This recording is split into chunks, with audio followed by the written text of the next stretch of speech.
Hi bazala bami, welcome to Umgosi noMagatsheni. I am uMagatsheni, umgosi wethu wanamhlanje. Bazala bami zitho, it's about the content creator by the name Nzunzeni. Guys, I hope I'm pronouncing his name right because he is a vendor, guys. So I think I'm pronouncing the name right, but asikho lapho. So guys, this content creator content is about, maybe he'll take i-video yami ngijiva or i-video yami maybe ngicula something, then uzogcoka something efana naleyo naye ajive. This guy, the content all mina since ngaqala ngasubscribe to the content official is unsubscribed now, bekayenza that thing, guys.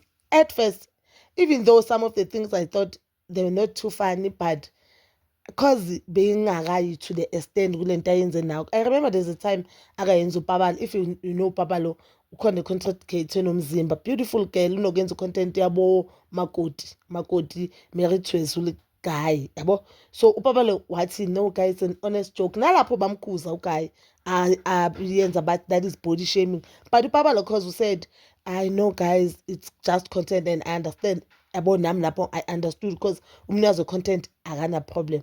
Now guys, this guy, you know one thing guys, uzosibula into okufuna ama-viewers, into okufuna ukutrenda, into okuyenza imali. And guys, content creators into ebuhlungu ukuthi you are making money ngephini omunye umuntu. So this guy now, uyethethe the picture that I've posted of a guy, a young man, guys. This guy uhleli wheelchair. I don't know where uzala nje, but une condition uhleli wheelchair. It seems like akakwazi ukuhamba and une disability. So guy took that picture naye wayenze yakhe content. Guys, tell me ukuthi yena makayenza that content yinto behamba engqondweni yakhe, because this is not fun. This has never been fun. And the sad part, this person is old. Ne? And I've seen a video, yara family member, the young man, ogu wheelchair. But the sad part, he just disappeared. Obvious now, there's an account I deleted because the account bagana Facebook reportiwe, iblokiwe, reportiwe, Facebook ngathi blokile ne TikTok. So uvule another account. On that account, he's asking for forgiveness. He's asking ukuthi abantu banga report umsebenzi wakhe bangamxoshisi emsebenzini. But the sad part, uxolisa kubantu abawrong. Guys, let's just be honest. I don't know engqondweni yakhe bokhambani. This thing ayikho into engiphule njengale. I saw this thing today, exen so being busy. I couldn't report about it. You are old. We know guys by now ukuthi we've been asking abantu abadala ukuthi yekeni besibaqela phela. Yekeni lento body shame abantu. Yekeni lento kenza into engahlekisi ihlaya. So yena, as old as he is, so bekafuna lo mntana trend. So lo muntu una bekana 700 and something thousand following Facebook. I just checked the Facebook page yakhe, behamba lapho close to 1 million. You have following more than 500,000. So are you inviting police to bully this young man ongakwazi ukuzikhulumela?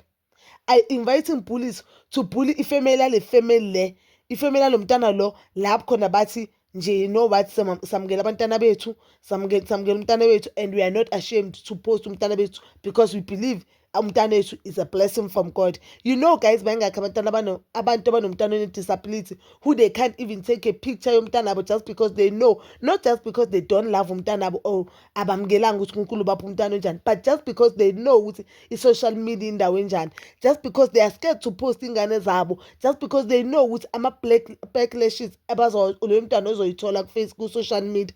And umzali you do not want i-stress ukuthi umntana wakho akwazi ukukhuluma, akwazi ukutypha. He doesn't even know anything about the social media ukuthi abantu bazokhuluma into engabhadlanga ngayo. I don't wanna lie, I don't feel sorry for him.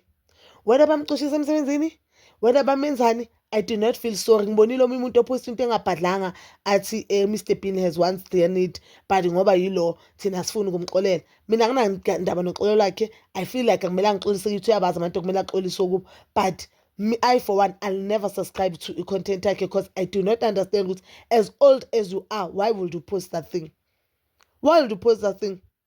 This thing is like umuntu ozihlelele, someone une-confidence asithathele isithombe, then wena mhlawumbe unothisa ukuthi maybe the person unelihlo eliyi-1, then uthi you have one eye. Why would you do that? Why will you do that? And you knowing yourself, you following any with content creator, you know ukuthi vele abantu they'll focus on your comment. Guys, cyberbullying is not right, and I feel like this is cyberbullying. I feel like this is cyberbullying. Angazi moya wami ababuhlungu nje because mdala lo baba. mdala lo baba yabo beku-right lokho asalungisela ama-content creator amawajayiva naye azijayivele beku-right, but this one uthi yena manje he just posted ukuthi yena he just saw indlela umntana happy ngayo, that's why I posted that picture. Bangangamnothisi i-disability or condition umntwana. Okay, fine, that is argument yakhe ukuthi bangazi. So why didn't you post a video? Why did you post a picture? Because yena upost i-picture and kule picture niyambona nonke njengoba ngiphosta ukuthi uhleli kanjani. I'll hide i-picture yomntwana ubuso bomntwana just because angifuni nami uku-invite amanye amabhulisi ukuthi bagijima kubaye kula picture yomntwana bayikhuluma into engabhadlanga. But if when you are saying you wanted nje to show abantu or you saw umntwana how happy he is, and funny enough you didn't post a video yomntwana la khona hleli or la khona bamguga kubo bamdlalisa. No, you posted a picture. You knew what you were doing, my brother. You knew deeply. And so if you posted a picture, why post a picture umntwana lapha phezulu? Ukhohlakele singalokisale. This is ukhohlakala. That is my honest opinion. Ukhohlakele nje ukukhohlakala nokunqola lokho kwenze yilo baba omdala, and I don't know ukuthi why justify ubuwrong bakhe ngoba nje kunguye manje bokumele axolise asende apology kula female avala umlomo wakhe. I don't know, like mina guys, you can subscribe or you can keep following him. I'll never follow umuntu oyenza kanje, because if akwazi ukwenza umuntu angazi ukuzikhulumela amanye abantwana cabanga wes lo muntu ampostile yenza content guy umntwana lo buti umntwana lo yena nje ukuthi lo muntu une condition umntwana lo. So as old as he is nale following enayo lento bekayenza yini a old man bullying umntana omncane, then thina we must condone and forgive umuntu onjalo. Ningazodlala ngabantu abantwana bayebulala because of bullying. This is bullying guys, this is bullying. Lento lefana ukuthi mawusakhula esikoleni mhlambe you don't have school bag or irogo lakho lesikolo lidabukile or ipho lakho lidabukile or nengicathulo lidabukile, then uClever thatha akudrowe ebhodini abhale ukuthi ubani bani akana ngicathulo. So nayo content loyo. No, you are making fun of umntwana. So I'm sorry guys, moya wami phezulu, but mina as uMagatsheni I'll never follow the content le yaput, and I feel like lento lo put ayenzile ukukhohlakala nje komuntu omdala. Yena nje ukuthi lo mntana abantu une condition or lo mntana mhlawumbe une disability, whatever the situation. Why are you bullying umntana omncane umuntu omdala? Why are you making money out of umntana omncane? Bo right yenza nentanga zakho. Upapa lushulu ukuthi I don't have a problem, nabantu they didn't have a problem, but why so yenza nomuntu omdala lo mntana omncane? Why so yenza umntana omncane?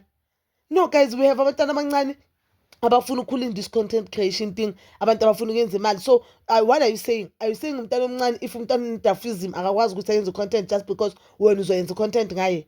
No, ubudog lobo nje singalokhu siyalena le ubudog. But bazala bami, that is all for now. Please don't forget to like, subscribe, share and hit that notification button. Nginethanda ukuya nokubuya.